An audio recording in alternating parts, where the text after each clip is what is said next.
ఈ రోజే డౌన్లోడ్ చేయండి. మీ ఫేవరెట్ షోస్ చూడండి. అనకూడదు కాని పేరుకి పెద్దింటి కోడల్వి, కాని ఏం లాభం? నీకంటే మేమే బెటర్గా ఉన్నాం. నువ్వు కోటలో ఉన్నా మేం బస్తీలో ఉన్నా నీకంటే మేమే ఆనందంగా ఉన్నాం. నిన్ను బాధ పెట్టాలని అనడం లేదు, మేము వాస్తవమే మాట్లాడుతున్నాం. నిన్నేదైనా నొప్పించుంటే ఏమనుకోవద్దవని.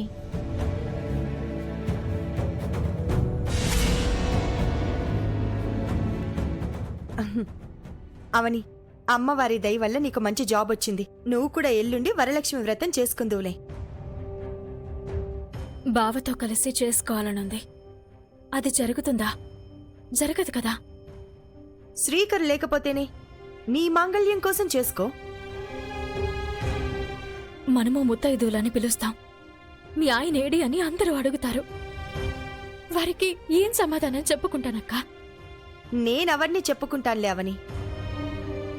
మనం ఎన్ని చెప్పినా అడగాలనుకునే నోర్లు మౌనంగా ఉండవు కదక్కా. అందుకే వ్రతం చేసుకోవాలనున్నా ప్రస్తుత పరిస్థితుల వల్ల చేసుకోవాలనుకోవడం లేదు.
నీకోసం ఎంత చేసింది, ఎన్ని చేసింది.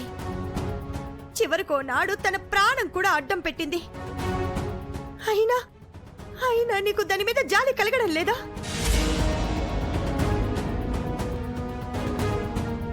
నీకోసం ఎన్నో అవమానాలు భరించి మరీ ప్రసాదం తయారు చేసింది. అయినా సరే నువ్వు దాని జీవితాన్ని బాగు చేయడం లేదు. నీ హారికని క్షమిస్తూ అవనిని శిక్షిస్తున్నావు. అసలు నీకు మనసులో ఒప్పుకుంటుందమ్మా? ప్రతి సంవత్సరం తన అత్తగారింట్లో నీ సంరక్షణలో, నీ సమక్షంలో వ్రతం జరుపుకునేది. ఈ సంవత్సరం అటువంటి అవకాశమే లేకుండా చేశావు. అది పెద్దింట్లో ఉంది కాని పేదదానిగానే బ్రతుకుతోంది. పెద్ద పెద్ద కోరికలు కోరుకునే హక్కు ఉన్నా చిన్న చిన్న కోరికలే కోరుతోంది. మాంగళ్యం కోసం తను పడే ఆరాటం నువ్వు మరే ఆడదానిలోనైనా చూసావా?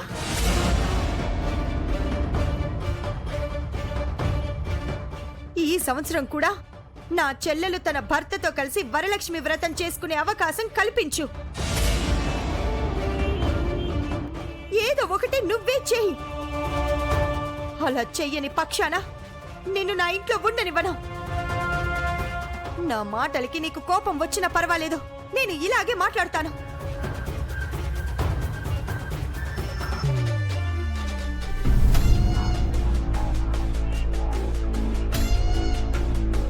వేద, ఏమైంది నీకు? ఎలా ఉండేదానివి రోజు రోజుకి ఇలా తయారవుతున్నావేంటి? ఎందుకలా మాట్లాడుతున్నారు? మీరు కూడా నా పరిస్థితి అర్థం చేసుకోకపోతే ఎలా? గ్రానీ గ్రానీ, మన ఇంటికి లాయర్ వస్తున్నారు, నేను చూశాను. లాయర్ ఎందుకు వస్తారు చిన్న బంగారం? లోపలికి రావచ్చా సార్?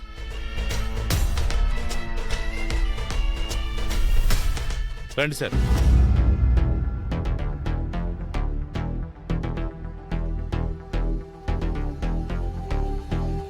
ఏంటి సార్ ఎలా వచ్చారు? మేమేం కబురు పెట్టలేదు కదా. మీ ఫ్యామిలీ లాయర్గా మీకు సంబంధించిన అన్ని విషయాలు నేను చూసుకుంటున్నాను కాబట్టి నా నోటీస్కి వచ్చిన కొన్ని విషయాలను మీతో చెప్పాలని వచ్చాను. గతంలో పల్లెటూరులో ఫ్యాక్టరీ కట్టడానికి ఓ కంపెనీ వారు వచ్చి హడావుడి చేశారు, గుర్తుంది కదా? వాళ్ళు కోర్టుకు కూడా వెళ్ళారు. అవును సార్. 75% రైతులు వాళ్ళ పొలాల్ని ఆ కంపెనీకి అప్పగించడం జరిగింది. ఇంకా కొందరు మాత్రం ఇవ్వలేదు. ఇప్పుడు ఆ రైతులను కూడా కంపెనీ వారు ఎక్కువ డబ్బులు ఆశ చూపించి కొనేయడం జరిగింది. సో ఇప్పుడు 95% పొలాల్ని ఆ కంపెనీ ఆక్యుపై చేసుకుంది. కంపెనీ వారు ఇప్పుడు కోర్టులో కేసు గెలిచే అవకాశం ఉంది. మధ్యలో మీ పొలాలు కూడా ఉన్నాయి కాబట్టి ఇప్పుడు మీరు ఇరుక్కున్నట్టయింది. ఆ రోజే మేము పొలాల్నిచ్చే ప్రసక్తే లేదని కేసు వేశాం కదా. ఆ కేసు ఫైనల్ హీరింగు వచ్చే 15వ తేదీన ఉంది. అందులో మీరు గెలిచారంటే ఓకే, లేదంటే మీరు ఆ పొలాల్ని నష్టపోవాల్సి వస్తుంది.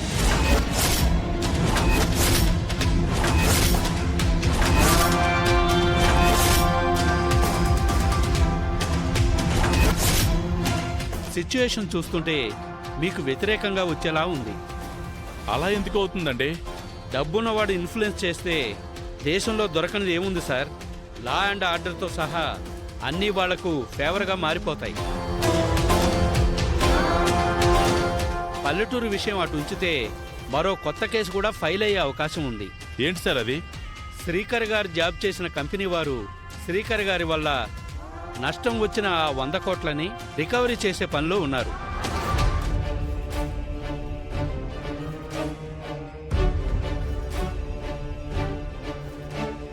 ప్రజెంట్ సిచ్యుయేషన్ అయితే ఇది సార్.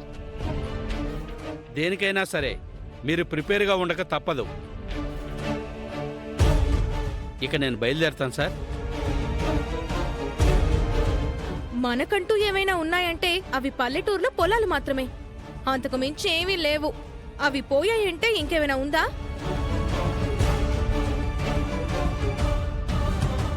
అవి పోయిన తర్వాత శ్రీకర్ కోసం 100 కోట్లు కట్టాల్సి వస్తుంది.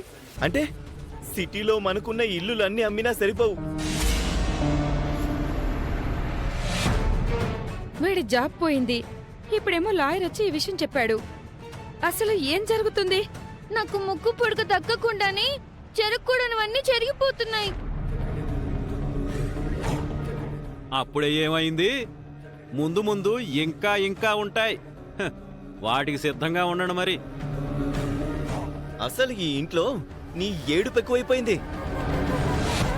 అన్నిటికీ మూలం విగ్రహం, అన్నిటికీ కారణం విగ్రహం. మంచికి అదే కారణం, చెడుకి అదే కారణం. బాగా ఆలోచించండి పెద్దావిడ గారు.